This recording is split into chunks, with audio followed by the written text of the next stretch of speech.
Capital R और capital Y का, तो जब इन्होंने चेकर बोर्ड में निकाला तो आर का आर वाई से कराए तो आर आर वाई वाई निकल के आया है,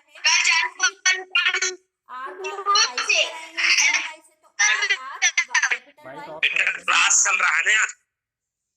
फिर आर का कैपिटल आर का स्मॉल आर के संग कराएंगे तो कैपिटल आर स्मॉल आर और वाई, और ये वाई दोनों कैपिटल रहेंगे।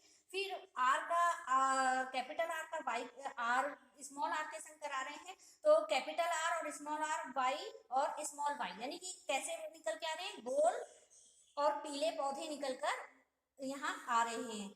इसी तरह जहां जहां कैपिटल आर और कैपिटल वाई है वहां गोल और पीले पौधे निकल कर सामने आए, और जहां स्मॉल आर और स्मॉल वाई निकल कर आ रहा है वो वहां झुर्रीदार और हरे पौधे निकल कर सामने आए। तो ये 3 नियम हमने अभी पढ़े मेंडल के। तो मेंडल को फिर भी समझ में नहीं आ रहा था कि इस तरह क्यों हो रहा है, लेकिन इनकी इस प्रयोग को बहुत अधिक सराहा गया है और इसी के आधार पर उन्होंने देखा।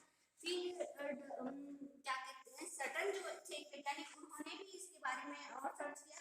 फिर उन्होंने बताया कि जब माता पिता का क्रॉस करवाया जाता है तो उस कंडीशन में जो नई पीढ़ी या नई संतति बनती है उसमें गुण किस प्रकार पहुंचते हैं वो मैं आपको बताती हूँ।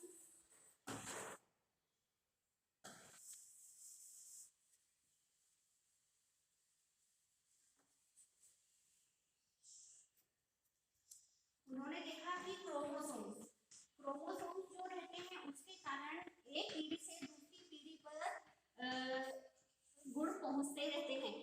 ये अब आप बोलेंगे ये क्रोमोसोम क्या होता है? क्रोमोसोम होता है कोशिका जो होती है, एक कोशिका है, इस कोशिका में बहुत सारे मटेरियल होते हैं, उसके ऑर्गन्स रहते हैं, माइटोकॉन्ड्रिया वगैरह भी रहता है और सब ऑर्गन्स भी रहते हैं। तो इन जब ये कोशिका का विभाजन होता है तो कोशिका का विभाजन कैसे, द्विगुणित विभाजन होता है। एक कोशिका को अगर हम विभाजित करेंगे तो वो 2 कोशिकाओं में बढ़ जाएगी, तो उसके जितने भी ऑर्गन्स हैं वो सारे ऑर्गन्स भी अलग अलग हो जाएंगे। तो इस तरह 2 कोशिकाएं हमारे पास बढ़ के आ जाती हैं। तो इन कोशिकाओं के अंदर भी क्या होता है, क्रोमेटिन धागे की जैसे एक स्ट्रक्चर रहता है, धागे नुमा संरचनाएं पाई जाती हैं जिनको क्रोमेटिन कहा जाता है, और यही क्रोमेटिन आगे चलकर बड़ा रूप ले लेती हैं जिनको हम क्या कहते हैं, क्रोमोसोम कहा जाता है।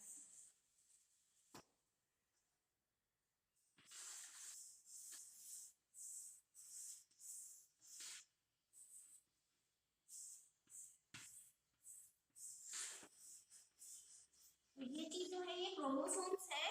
इस क्रोमोसोम में क्या रहता है, ये धागे नुमा स्ट्रक्चर रहता है, ये क्रोमेटिन रहते हैं, यही क्रोमेटिन क्रोमोसोम्स में बदलते हैं, है ना। और इसको बोलते हैं, बीच वाले हिस्से को जहां ये रहता है इसको बोलते हैं सेंट्रोमियर।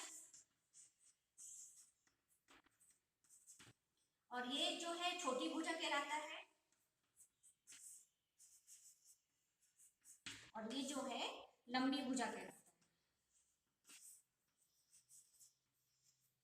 तो ये एक क्रोमोसोम्स के ये पार्ट होता है, 0 पॉइंट से लेकर इसकी जो लंबाई होती है 0.2 म्यू से लेकर 2.35 तक म्यू तक इसकी लंबाई होती है, एक क्रोमोसोम्स की लंबाई होती है। तो इन्हीं क्रोमोसोम के ऊपर जीन्स पाए जाते हैं जिनके उन्हीं जीन्स के आधार पर जो गुण होते हैं या लक्षण होते हैं एक पीढ़ी से दूसरी पीढ़ी में स्थानांतरित होते हैं। इसी में एक चीज और मैं आपको बताना चाहती हूँ कि हमारे छत्तीसगढ़ में सिकल सेल बीमारी आप लोगों ने सभी सुना होगा। सिकल सेल बीमारी क्या होती है? तो सिकल सेल बीमारी में क्या होता है,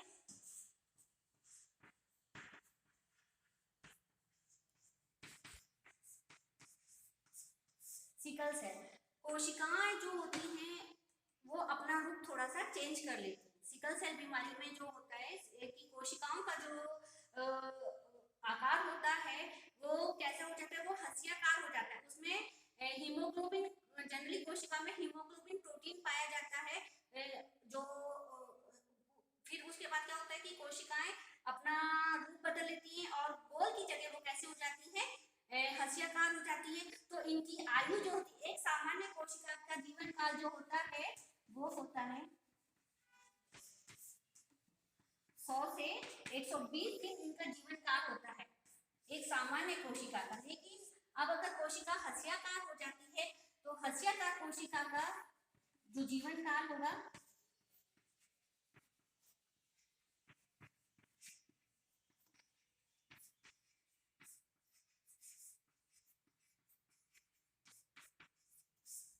15 से 20 दिन होता है।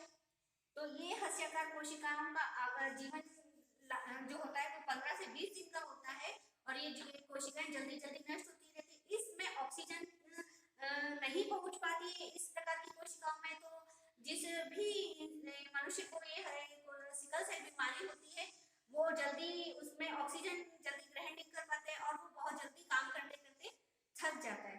तो इस तरह ये होता है। लेकिन जो सिकल सेल की बीमारी है ये मलेरिया के लिए बहुत अच्छी है। मलेरिया का इस सिकल सेल बीमारी के कारण मलेरिया बीमारी जिनको सिकल सेल बीमारी है उनको जल्दी मलेरिया बीमारी नहीं पकड़ती है। ये हस्याकार कोशिकाएं उनको लड़ने के लिए काफी उत्तेजित रहती है। तो मलेरिया का जो है वो इनके ऊपर अटैक नहीं हो पाता है।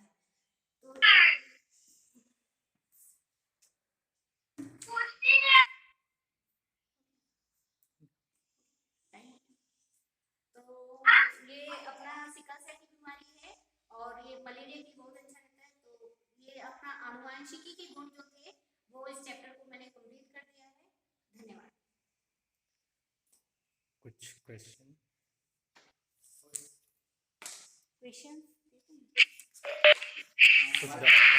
हमारे साथ बहुत सारे बच्चे लोग जुड़े हुए हैं तो बच्चों से एक चीज मैं बताना चाहूंगी कि जब क्रोमोसोम्स की जब हम बात करते हैं इसमें तो उसके बारे में मैं थोड़ा आपको बताऊंगी कि मेल और फीमेल में जो क्रोमोसोम होते हैं, मेल में एक्स और वाई क्रोमोसोम होते हैं और फीमेल में जो रहते हैं वो एक्स रहते हैं, है ना। एक मनुष्य में 23 जोड़ी गुणसूत्र होते हैं, यानी 46 टोटल 46 गुणसूत्र होते हैं, जिसमें कि मेल 22 जोड़ी गुणसूत्र जो रहते हैं वो दोनों में मेल और फीमेल में समान होते हैं। लेकिन 23वां जोड़ी जो गुणसूत्र होता है वो मेल में अलग रहता है, यानी नर में अलग रहता है और मादा में अलग रहता है। तो नर का 23वां जोड़ी जो है वो एक्स वाई है और फीमेल का जो है वो एक्स एक्स है। जब इन दोनों को अगर क्रॉस करवाते हैं तो निकल के आने वाली जो संतान होती है वो किस प्रकार होती है वो मैं आपको समझाती हूँ इसके थ्रू। एक्स का एक्स के संग करेंगे तो एक्स एक्स बनेगा, फिर एक्स का इस एक्स के संग करेंगे क्रॉस तो एक्स एक्स बनेगा, फिर इस वाई का हम इस एक्स के संग क्रॉस करवाते हैं तो वाई एक्स बनता है, फिर इस एक्स का वाई का इस एक्स के संग करवाते हैं तो वाई एक्स। यानी कि 50% लड़कियां पैदा होती हैं गर्ल्स हैं और 50% लड़के पैदा होते हैं यानी नर पैदा होते हैं। तो ये चीज बताना आप लोगों के लिए थोड़ा सा जरूरी हो जाए।